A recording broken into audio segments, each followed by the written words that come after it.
મોરબીમાં ગટરો ખુલ્લી હોવાને લઈ કોંગ્રેસ દ્વારા વિરોધ કરવામાં આવ્યો છે, જેમાં કોંગ્રેસના કાર્યકર્તાઓ દ્વારા ગટરમાં ભાજપનો ઝંડો લગાવી વિરોધ કરવામાં આવ્યો હતો।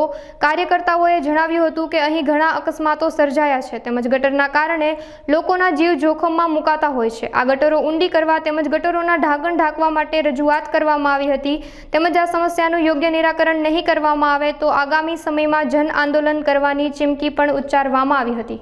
તમે જોઈ રહ્યા છો આ ભાજપનો ભ્રષ્ટાચાર છે। એના ધ્વજથી અમે પ્રજાને અને નગરપાલિકાને અને તંત્રને અને ભાજપને જગાડવા માંગીએ છીએ કે આ કરોડો રૂપિયા ટેક્સ આપતી આ મોરબીની પ્રજા છે, તમે એના ટેક્સના પૈસાનો સદુપયોગ કરો। આ છેલ્લા 8-10 વર્ષથી આ રોડ હાઈવે ચાલુ થયો છે ત્યારથી આ વચ્ચોવચ્ચ ગટર નાખેલી છે ને ગટર તો વચ્ચોવચ્ચ છે પણ ક્યારેય આ રોડ ઉપર ઢાંકણા એના હાજા હોતા નથી। અને તમે જુઓ આ કેવડી મોટી ઊંડી ગટર છે। કાલે એક ભાઈ આમાં પડી ગયા અને કોઈ બાળક કે માણસ પડી જાય, પ્લેન છે ગટર, જોઈ લો તમે।